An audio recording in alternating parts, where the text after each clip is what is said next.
अल्लाह ताला मुख्तसर टाइम में कोशिश पूरी होगी कि जितनी मुस्तनद और फ़ायदेमंद मालूमात है वो आपके साथ शेयर कीजिए। मालूमात आम तौर पे दो इकसाम की होती हैं, एक वो जो बहुत ज़्यादा चल रही होती हैं गैर मुस्तनद बग़ैर तहकीक के, और अक्सर सुनी सुनाई बातें लोग आगे लोगों के साथ डिस्कस कर रहे होते हैं। मेरा ख़्याल है ये बददयानती होती है।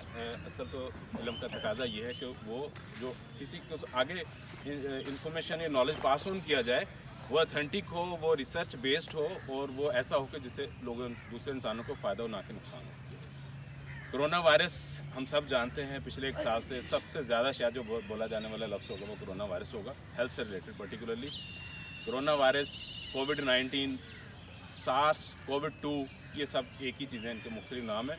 और इससे जो कॉम्प्लिकेशन होती है, जो इससे सिवियरिटी होती है डिज़ीज़ की, उसको हम कहते हैं acute severe respiratory distress syndrome, यानी नमूनिया हो जाता है शदीद किस्म का। नमूनिया करता है ये, और उसके अलावा खून के अंदर क्लोटिंग होती है। ये दो इनकी शदीद कॉम्प्लिकेशंस हैं, और खुदा न खास्ता अगर वो कंट्रोल ना हो, बॉडी उसको हैंडल ना कर पाए, तो लोग एक्सपायर हो जाते हैं जो कि हुआ है। हम हमेशा से स्टैट्स डिस्कस करते हैं। आज की जो ऑथेंटिक जो स्टैटिस्टिक्स हैं, मैं कल देख रहा था, वो भी वही हैं जो हम पिछले साल भी आपसे डिस्कस कर रहे थे कि 80% लोगों को ये ज़्यादा प्रॉब्लम नहीं होता। 50% लोगों को उन्होंने कहा कि अलामत ही नहीं आती। कोरोना बीमारी होती है उसको, लेकिन उसको अलामत नहीं होती। टोटल में से 80% वो हैं जिनको कॉम्प्लिकेशन नहीं होती, यानी मामूली अलामत के साथ होती है। 20% लोग हैं जिनको सीवियर होता है, जिनको ज़्यादा हॉस्पिटलाइज होना पड़ता है, जिनको प्रॉब्लम ज़्यादा होता है, और उनमें से फिर देन 5% वो पॉपुलेशन है जो ज़्यादा क्रिटिकल होती है, और 1-2% इसके अंदर 2-3% तकरीबन डेथ रेशो है। तो बीमारी क्या है, ये बेसिकली हम सब जानते हैं कि ये फेफड़ों की बीमारी है, ये सांस के मुताल्लिक बीमारी है। SOPs पे अमल करना बहुत ज़रूरी है, जिस पे पूरी दुनिया का इत्तेफाक हो गया। जिन बातों पे हमें चाहिए कि उस पर अब हम अमल भी करें। इसके मुताल्लिक कुछ ऐसी बातें हैं, चहमगोइयाँ हैं, जो अक्सर कन्फ्यूजन भी क्रिएट करती हैं। हम क्लियर करते चलें। हम जानते हैं पूरी हमारे मुल्क का नहीं, पूरी दुनिया का SOP है कि सोशल डिस्टेंसिंग करनी है, फासले के साथ रहने की कोशिश करनी है अपने दूसरे लोगों के साथ। उसके अलावा मास्क का इस्तेमाल करना है, और हाथों को धोना है। हाथों को धोने के मुतालिक अब ये बात इस्टेब्लिश होगी कि हैंड सैनिटाइज़र को इस्तेमाल करने की ज़रूरत नहीं है, एंटीबैक्टीरियल सोप भी इस्तेमाल करने की ज़रूरत नहीं है। आम जो घर का साबुन होता है उससे जब भी बाहर से घर आएँ तो अपने हाथों को अच्छी तरह धो लीजिए। या मुसलमान तो 5 वक्त नमाज़ पढ़ता है और हाथ अपने यकीनन धोता है। मास्क बहुत ज़रूरी है, मास्क को अपनी आदत का हिस्सा हमें बनाना चाहिए, क्योंकि रेस्पिरेटरी ड्रॉपलेट्स के थ्रू ये फैलता है एक से दूसरे आदमी के अंदर। तो मास्क के मुतालिक भी एक बात आम तौर पे लोग एक दूसरे से डिस्कस करते हैं कि जी मास्क पहनने से ऑक्सीजन नहीं मिलती और घबराहट होती है। तो ये भी अब तहकीक से साबित हुआ कि ऐसी बात नहीं है। आप अगर इसको आप मास्क पहनें, जैसा मर्जी मास्क पहनें, जो भी मार्केट में अवेलेबल है, आपकी बॉडी की ऑक्सीजन डिस्टर्ब नहीं होगी। और इसको आप वेरीफाई कर सकते हैं पल्स ऑक्सीमीटर के नाम से। एक छोटा सा आला आता है, 2-3 हज़ार रुपये की आई थिंक रेंज के अंदर होगा। आप चाहें तो लेके रख लीजिए, उसको अपनी उंगली पे लगाते हैं। आप मास्क पहने और उसको अपनी उंगली पे लगाएं। 1 घंटे बाद लगा लें, 2 घंटे बाद लगा लें। आप देखेंगे कि बॉडी की ऑक्सीजन सैचुरेशन होती है, वो डिस्टर्ब नहीं होगी मास्क। वो बताता है कि खून के अंदर ऑक्सीजन की मिकदार कितनी है। तो ये प्रूवन है कि मास्क के कोई इस तरह के ऑक्सीजन कम करने के कोई असरात नहीं है। उसके अलावा सोशल डिस्टेंसिंग के ऊपर भी ज़ाहिर आमतौर पर कुछ बातें की जाती है, लेकिन वो ज़रूरी है। क्यों ज़रूरी है कि जिस बंदे को इन्फेक्शन हुआ है उसकी सांस के थ्रू, उसके मुंह के थ्रू और उसके नाक के थ्रू, वो जो करीब आदमी है, अगर वो छींका है या उसने खांसा है या ज़ोर से बात की है, 3 चीज़ें, छींकता है, खांसता है या ज़ोर से बात की है, तो उसके मुंह से वो आप कह लें कि लुआब के थ्रू या थूक के थ्रू वो आप तक, दूसरे आदमी तक ट्रांसमिट हो सकता है। तो जो ड्रॉपलेट्स हैं, रेस्पिरेटरी ड्रॉपलेट्स इसको हम कहते हैं, उसके थ्रू वो ट्रांसमिट हो सकता है। लिहाजा इसकी एहतियात बहुत ज़रूरी है। आपके जिस्म में किन चीज़ों से एंटर होता है हमारे जिस्म के अंदर, वो मुंह से एंटर हो सकता है, नाक से एंटर हो सकता है और आँखों से एंटर हो सकता है। तो इसमें मुज़ाहिका नहीं, हर्ज नहीं है कोई कि थोड़े डिस्टेंस से रह के बात करें। ख़ासकर जब बात करनी है आपने, अगला आदमी बात कर रहा है, आप बात करें, तो उस वक्त ये इम्कान ज़्यादा हो जाते हैं। जो आपको आदमी, हम कहते हैं बंदा तो सेहतमंद है, तो ये 3 तरह की इसमें स्टेजेस होती हैं। एक को कहते हैं प्री सिम्टोमेटिक, प्री सिम्टोमेटिक है, एसिम्टोमेटिक पेशेंट होता है और वो जो सिम्टोमेटिक है। इससे क्या मुराद है कि सिम्टोमेटिक तो वो हो कि जिसको कोरोना हुआ और उसको अलामत हैं, बुखार है, कोई मसला है, वाज़े पता चल गया, उससे एहतियात करनी है। लेकिन जो सेहतमंद नज़र आने वाला आदमी मुमकिन है कि वो प्री सिम्टोमेटिक, उससे मुराद है कि उसके जिस्म में वायरस तो है और वायरस ग्रो कर रहा है लेकिन अभी उसको अलामत नहीं आई, वो देखने में सेहतमंद है, तो बचना ज़रूरी है। दूसरे नंबर पे हम कहते हैं प्री सिम्टोम के लिए एसिम्टोमेटिक, यानी वो लोग जिनको अलामत ज़ाहिरी नहीं हुई, यानी उसको तो है, हुआ है लेकिन उसको ऐसी कोई बुखार नहीं हुआ, उसकी बॉडी ने उसको हैंडल कर लिया, तो वो भी आपको ट्रांसमिट कर सकता है। तो कोई मजायका नहीं है, हर्ज नहीं है, डिस्टेंस मेंटेन किया जाए, ख़ासतौर पे बात गुफ्तगू करते हुए, और मास्क का इस्तेमाल को इंश्योर किया जाए और साबुन से हाथ धोए जाए। अब क्या यही सब कुछ है कोरोना से मुतालिक? ये 4 चीज़ें ही बहुत ज़्यादा प्रमोट हो रही हैं। 3 ये मैंने SOP की डिस्कस की और एक वैक्सीन, क्या इसी पे रिलायंस है? इसके अलावा बहुत इंपॉर्टेंट चीज़ें हैं, बहुत इंपॉर्टेंट मिसिंग इन्फॉर्मेशन है जो लोगों से शेयर नहीं हो रही, जिनका किरदार इन 4 चीज़ों से कहीं ज़्यादा है। इनकी अहमियत अपनी जगह पे है, उससे इनकार नहीं है, लेकिन जो बातें मैं आपसे डिस्कस करने जा रहा हूँ, ये साइंटिफिकली रिसर्च बेस्ड प्रूवन है कि इनका किरदार इन 3 चीज़ों से बहुत ज़्यादा है। ये भी करनी है, उनको भी अडॉप्ट करने की कोशिश कीजिए। हम जिसका हमेशा करते आ रहे हैं इस प्लेटफॉर्म से भी कि 3 तरह की सेहतें होती हैं, एक फ़िज़िकल हेल्थ, एक हमारी इम्यून हेल्थ और एक मेटाबॉलिक हेल्थ। लास्ट टाइम भी हमने डिस्कस करने की कोशिश की थी, आपसे शेयर हुआ था कि इम्यून हेल्थ से मुराद है हमारी क़ुव्वत मुदाफ़त, हमारा बॉडी का डिफेंस सिस्टम, और मेटाबॉलिक हेल्थ से मुराद है कि हमारे अंदर जो कीमियाई अमल जो चल रहे हैं, जो केमिकल रिएक्शंस हो रहे हैं, मेटाबॉलिक रिएक्शंस होते हैं, उनकी सेहत कैसी है। जिनको कॉम्प्लिकेशन होती है, जिन लोगों की डेथ्स हुई हैं, जिनको सीवियर हुआ है, वो वही लोग थे जिनका या तो इम्यून सिस्टम कंप्रोमाइज़ था और उसके साथ उनका मेटाबॉलिक सिस्टम कंप्रोमाइज़ था। ये दोनों सेहतें दुनिया में बहुत ज़्यादा से कॉम्प्रोमाइज़ हैं। लोग इम्यून वाइज और मेटाबॉलिकली अनहेल्दी हैं, लेकिन ये भी पता नहीं चलता। बंदा देखने में सेहतमंद होता है लेकिन इम्यून सिस्टम भी कमज़ोर होता है अक्सर, और मेटाबॉलिकली अनहेल्दी होता है। इम्यून सिस्टम कैसे काम करता है, मैं मुख्तसर टाइम में कोशिश करूँगा ये इम्यून सिस्टम की जो मसला है इसको हल कर दूँ। इम्यून सिस्टम बहुत कहा जाता है, लेकिन आम आदमी नहीं समझता किस चीज़ का नाम इम्यून सिस्टम है। बॉडी में वो क्या है जो इम्यून सिस्टम है, किसने काम करना है, क्या काम करना है, क्योंकि ये अंडरस्टैंडिंग नहीं है, इसलिए लोगों का बिलीव भी इस चीज़ों के ऊपर ज़्यादा नहीं आता। मैं कोशिश करूँगा लॉजिकली आपके साथ ये मैं शेयर करूँ या आपको समझाने की कोशिश करूँ। इम्यून सिस्टम या क़ुव्वत मुदाफ़त जो होती है वो ऐसे ही काम करती है, बिल्कुल जैसे किसी मुल्क का डिफेंस सिस्टम काम करता है। हम जानते हैं कि हमारे मुल्क का जो बजट होता है उसके सबसे बड़ा शेयर, उस हिसाब से ज़्यादा इन्वेस्टमेंट हमारी अपनी डिफेंस के ऊपर होती है, और होनी भी चाहिए। पूरी दुनिया में ऐसे होता है।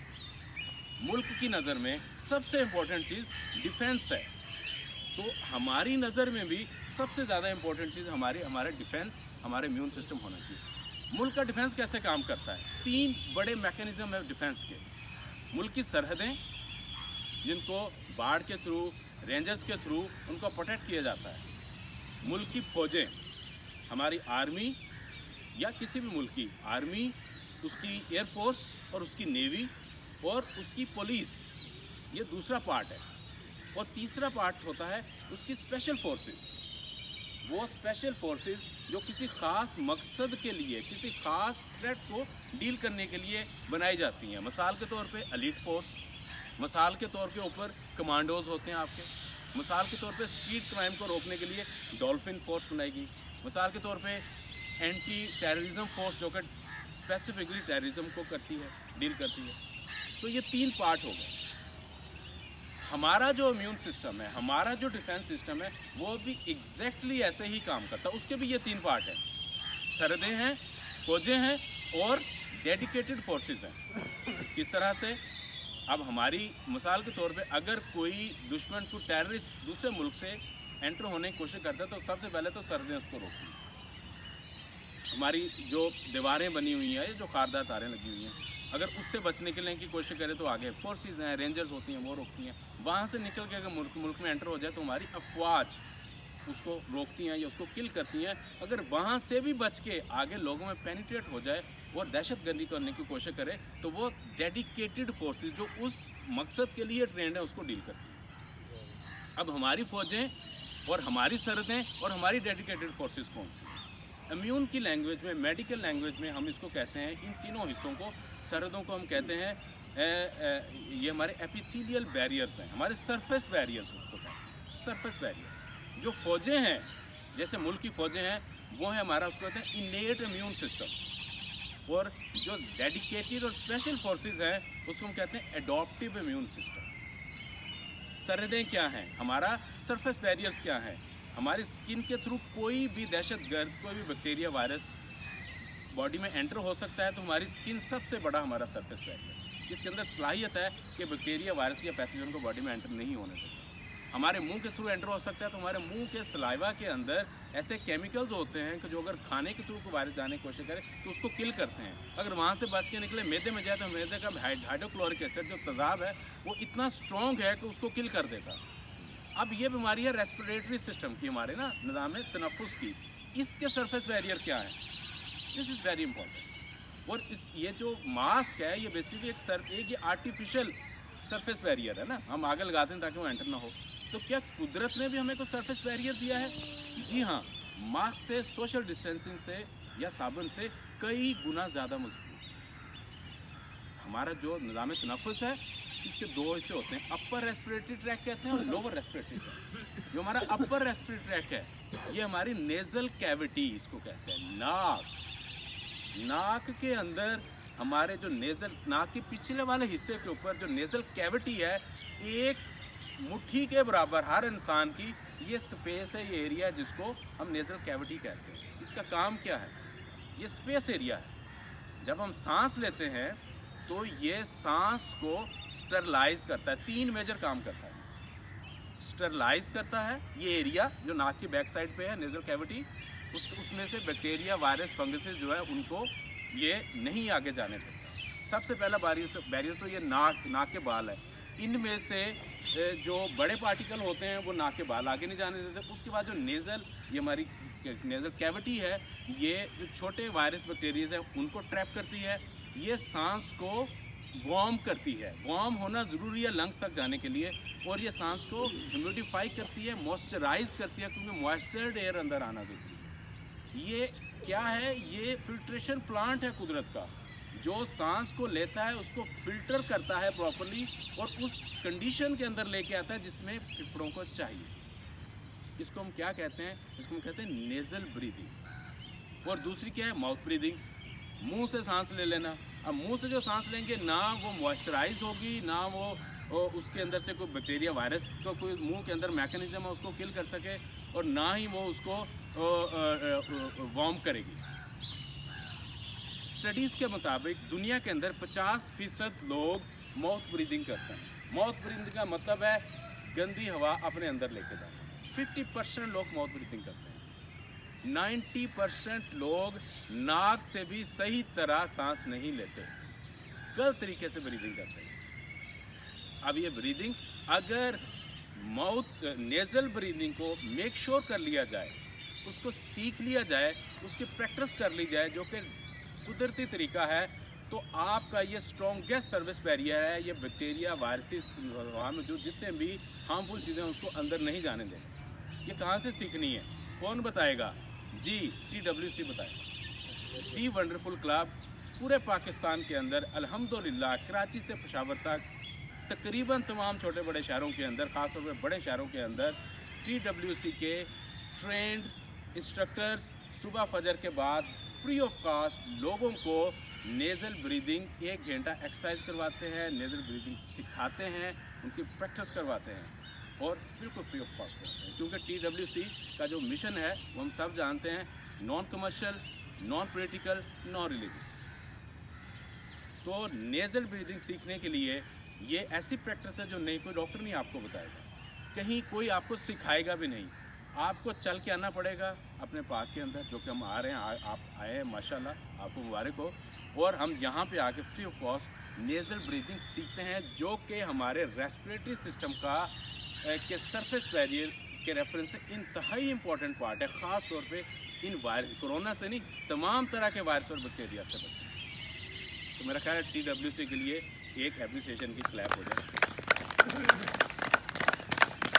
तो फर्स्ट पार्ट हमने अचीव कर लिया, this is very important. Second हम बात करते हैं इन्नेट इम्यून सिस्टम की। इन्नेट इम्यून सिस्टम क्या है? हमने क्या कहा था?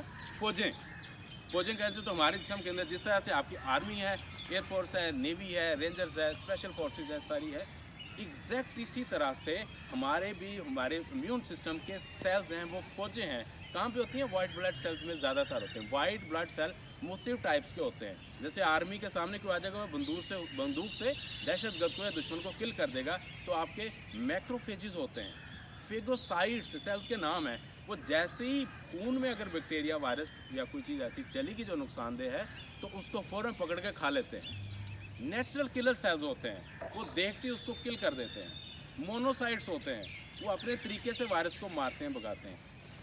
इम्यून सिस्टम की इंटेलिजेंस एजेंसियां भी हैं, जैसे हमारी इंटेलिजेंस एजेंसीज हैं मुल्क की। इसकी इंटेलिजेंस एजेंसियां जो हर वक्त पूरे मुल्क के अंदर वो सेल्स ऑनेस्टली खून के साथ वो सेल पूरी बॉडी में रोटेट करते रहते हैं और देखते हैं जहां उसको खराबी, दहशतगर्द नज़र आता है, वायरस, बैक्टीरिया या कोई भी हार्मफुल चीज़, वो केमिकल भी हो सकता है, वो फ़ौरन जाके मेन इम्यून सिस्टम को इन्फॉर्म करते हैं। वहाँ पे वो फौजें पहुँचती हैं और उनको जाके खा के बॉडी से रिमूव कर देती हैं। हमें पता भी नहीं चलता 24 आवर में हमारा इम्यून सिस्टम कितने दुश्मनों के साथ सक्सेसफुली लड़ा, उनको शिकस्त दी और हमें उसमें मालूम भी नहीं होने दिया और हमें सेहतमंद रखा। तो बहुत सारे सेल्स हैं इसमें, नेचुरल किलर सेल्स हैं, इसके अंदर हमारे मास्ट सेल्स हैं, इसके अंदर हमारे मोनोसाइट्स हैं, इसके अंदर हमारे न्यूट्रोफिल्स हैं। ये मुख्तलिफ इकसाम के सेल्स हैं, खुलियाँ हैं, जिनका मकसद ही पूरी बॉडी में रोटेट करके जहाँ पे भी कोई नुकसानदेह चीज़ पैसे नजर है उसको किल करना है। अब ये इनेट। और तीसरा मैंने बताया था एडॉप्टिव इम्यूनिटी, वो क्या है? वो स्पेशल फोर्सेस हैं, उसको हम लिंक करते हैं, वो वैक्सीनेशन का काम वहाँ पे आता है। वैक्सीनेशन क्या करती है? वैक्सीनेशन उस सिस्टम को सिर्फ बताती है, क्या होती है? वो मुर्दा वायरस होता है उसके, या मुर्दा बैक्टीरिया होता है, वो जाके सिर्फ उस सिस्टम को बताती है कि ये इस तरह का होता है, तुम अपनी तैयारी कर लो। तैयारी इम्यून सिस्टम ने ही करनी है। हमारे नेचुरल किलर, हमारे टी लिम्फोसाइट और बी लिम्फोसाइट जो सेल्स होते हैं, उन्होंने ही किल करना है, लेकिन वैक्सीन सिर्फ बता देती है कि ये वायरस इस तरह का होता है जिसके अगेंस्ट तुम्हें तैयार करना है। तो बेसिकली प्रोटेक्ट करना है वो बॉडी ने ही करना है। अब ये इम्यून सिस्टम को मजबूत कैसे रखा जाए और क्या चीज़ें इम्यून सिस्टम को कमज़ोर करती हैं? इम्यून सिस्टम को अभी जो कोरोना वायरस के रेफरेंस से स्पेसिफिकली जो रिसर्च है, और बहुत एक्सटेंसिव रिसर्च है, जिसमें जो चीज़ सबसे ज़्यादा सामने आई है वो है role of vitamin D. Vitamin D का ये साबित हुआ, एक नहीं सैकड़ों स्टडीज़ हुई हैं, ऑथेंटिक स्टडीज़ हैं, इंटरनेट पे अवेलेबल हैं, आप जाइए, पढ़िए, वेरीफाई कीजिए। वो कहता है कि उन मुल्कों के अंदर कोरोना वायरस बहुत ज़्यादा हुआ जहाँ पे विटामिन डी लेवल जिन लोगों का कम है, उन लोगों को ज़्यादा सीवियर हुआ वायरस जिनका विटामिन डी, जिनके अंदर, जिनकी बॉडी में विटामिन डी लेवल था। विटामिन डी ये एक बड़ा ही इंपॉर्टेंट सब्जेक्ट है, मेरा ख्याल टाइम मुझे थोड़ा ज़्यादा ले लिया है, तो इसमें आप करें कंटिन्यू या नेक्स्ट? हम विटामिन डी के ऊपर अलग से बात करेंगे, लेकिन मैं मुख्तसर ये कहूँगा, समझना ज़रूरी है, इंतहाई इंपॉर्टेंट रोल है विटामिन डी का। अपना विटामिन डी टेस्ट करवाइए, और उसमें इसका टेस्ट होना इसलिए ज़रूरी है कि पता चलता है बॉडी में विटामिन डी लेवल क्या है। सीवियर डेफिशिएंसी हो सकती है, या मॉडरेट डेफिशिएंसी हो सकती है, या माइनर डेफिशिएंसी हो सकती है, या लेवल पूरे हो सकते हैं, या लेवल ज़्यादा भी हो सकते हैं। तो इसलिए टेस्ट होना ज़रूरी है। तकरीबन 3 साढ़े 3 हज़ार का टेस्ट होता है। मैं स्ट्रॉन्गली रिकमेंड करूँगा अपना विटामिन डी जी 4700 रुपये शोका खानम का ना, लेकिन बाकी लैब्स को वेरिएबल रेट्स हैं, वट एवर। तो जो ये टेस्ट अगर हो जाए तो बेहतर है, अदरवाइज़ भी आप विटामिन डी का सप्लीमेंट ले सकते हैं, लेकिन टेस्ट होगा तो अपने डॉक्टर के पास जाएं, उससे दिखाएं ये मेरे लेवल है, उसके मुताबिक आपको प्रॉपर्ली डोज उसकी तजवीज़ करेगा। मैं अगेन ये बात आपसे कह रहा हूँ, विटामिन डी का मालूम होना इंतहाई ज़रूरी है, इंतहाई ज़रूरी है। लेकिन विटामिन डी के सब्जेक्ट के अंदर विटामिन डी क्या है, विटामिन डी बॉडी में कैसे बनता है, सिर्फ सनलाइट में जाके बैठना इज़ नॉट अनफ। हम जनरल परसेप्शन ये है कि यार सूरज में विटामिन डी है जो स्किन में घुस गया और बस काम हो गया, पूरा ऐसा नहीं है। इसका एक डिटेल्ड मेटाबॉलिक प्रोसेस है जिसके थ्रू विटामिन डी बनता है बॉडी के अंदर, और क्या मुहरकात हैं जो विटामिन डी लेवल्स लो रखते हैं। मैं आपको बता दूं कि पूरी दुनिया की रिसर्च ये कहती है कि 40%, 40% लोग पूरी दुनिया की एवरेज है कि जो विटामिन डी डेफिशिएंट होते हैं। पाकिस्तान के अंदर क्योंकि अथेंटिक रिसर्च हमारे इस तरह की नहीं होती, लेकिन जो अंदाजे हैं उसके मुताबिक 60-70% लोग, यहाँ अगर 100 बंदा बैठा हुआ है तो 60 से 70 बंदा के अंदर विटामिन डी की कमी हो सकती है और होती है। और विटामिन डी की अगर कमी है तो कोरोना वायरस लगने के और सीवियर होने के इम्कानात बहुत ज़्यादा बढ़ जाते हैं। मैं एक इम्पोर्टेंट में कहे बगैर रह नहीं पा रहा हूँ, आपसे शुरू करूँ। विटामिन डी को मैं डिटेल में इंशाल्लाह मैं आपसे डिस्कस करूँगा। आज भी प्लान था लेकिन क्या करें, टाइम ज़्यादा हो जाता है। एक चीज़ विटामिन डी को किल करती है बॉडी के अंदर। आप सूरज की रोशनी भी ले रहे हैं, आप सप्लीमेंट भी ले रहे हैं, आप अपनी बॉडी का विटामिन डी पूरा कर रहे हैं, लेकिन एक चीज़ जो आपकी खुराक में बहुत ज़्यादा शामिल है, अगर वो भी जिस्म के अंदर है तो विटामिन डी को इनएक्टिव कर देती है। वो क्या चीज़ है? वो है शुगर, चीनी। चीनी के अंदर मौजूद 50% जो फ्रुक्टोज एलिमेंट है वो विटामिन डी को बॉडी में डीएक्टिव और इनएक्टिव कर देता है। एक उससे भी वर्स्ट चीज़ है, उसको कहते हैं high fructose corn syrup. High fructose यानी ये जो बाज़ार की जितनी भी ये बोतलें, ये जूसेस, ये आइसक्रीम में जितने भी पैकेट फैक्ट्री बनी हुई चीज़ें हैं, वो चीनी इस्तेमाल आमतौर पर नहीं करते हैं। वो करती हैं मिठास की एक शक्ल जिसको कहते हैं हाई फ्रुक्टोज कॉर्न सिरप, यानी कॉर्न जो होती है उससे उन्होंने वो निकाला होता है, ये जो सिट्रस है। इसकी मिठास बहुत ज़्यादा होती है, इसकी कॉस्ट कम होती है, थोड़ा डल के ज़्यादा मिठास करता है, सस्ता पड़ता है, और इसके एडिक्टिव इफेक्ट बहुत ज़्यादा हैं, यानी जो एक दफ़ा खाएगा उसका बार बार खाने को दिल करेगा। इसलिए वो high fructose corn syrup use करते हैं। चीनी के अंदर 50% फ्रुक्टोज होता है, 50% ग्लूकोज होता है। उनके अंदर 70, 80, 90% फ्रुक्टोज होता है। फ्रुक्टोज लीवर में जाके, मैंने लास्ट में उससे बात की थी, ये जिगर को ख़राब करता है, फैटी लीवर डिजीज़ करता है। फ्रुक्टोज उसके अलावा बॉडी में विटामिन डी को डीएक्टिवेट करता है। तो इस चीज़ से उन्हें बचने की ज़रूरत है। और एक चीज़ मैं आपको समझे, मैं आज का आपको तोहफा दे रहा हूँ। विटामिन डी, विटामिन ए और जिंक, 3 इंतहाई इंपॉर्टेंट विटामिन या न्यूट्रिएंट जो ख़ास तौर पे कोरोना वायरस के रेफरेंस से और जो ख़ास तौर के ऊपर ओवरऑल इम्यून सिस्टम के रेफरेंस से इंतहाई ज़रूरी हैं, वो एक ऐसी चीज़ कुदरत के अंदर वाफर अवेलेबल हैं जो सस्ती है और जिसको हम कहें मुँह नहीं लगाते। वो है बीफ लिवर। बड़े जानवर क्या कहते हैं उसको? कलेजी। बड़े जानवर की कलेजी। रिच क्वांटिटी में विटामिन ए है। जिंक के तो सोर्सेज ही बहुत कम है हमारी डाइट के अंदर, इंतहाई इंपॉर्टेंट है। रिच क्वांटिटी के अंदर जिंक उसके अंदर अवेलेबल है और बेहतरीन क्वांटिटी में विटामिन डी है। उसके अलावा जो रेड मीट है जिसको बुरा कह के ख़त्म किया गया था, उसके अंदर भी विटामिन डी बहुत अच्छी क्वांटिटी के अंदर अवेलेबल होता है। और ये सारे न्यूट्रिएंट होते हैं, लेकिन जिगर के अंदर और उसके अंदर तो बहुत ज़्यादा होता है। और उसके अलावा अंडे की जर्दी के अंदर भी विटामिन डी बेहतर क्वांटिटी में। अब आपका बहुत शुक्रिया। मैं इंशाल्लाह इसका सेकंड पार्ट नेक्स्ट टाइम में करेंगे। एडॉप्टिव इम्यून सिस्टम पे बात करेंगे, विटामिन डी के मुतालिक आपको डिटेल इंशाल्लाह ताला समझाऊंगा। ये जो हम तरीके यहाँ पे डिस्कस करते हैं, हमारा मकसद है कि कुदरत की वो चीज़ें, वो तरीके, वो नेमतें आपको बताई जाएँ जो मुफ्त हैं, जो सब के लिए अवेलेबल हैं और जिनके कोई साइड इफ़ेक्ट नहीं है, और जो हमारे आर्टिफिशियल जो मीन्स हैं, जो केमिकल बेस्ड ट्रीटमेंट है, उनसे कहीं ज़्यादा पोटेंट हैं और कहीं ज़्यादा हम कह लें वो काम करने में उनसे कहीं ज़्यादा ताकतवर है। आपका बहुत शुक्रिया।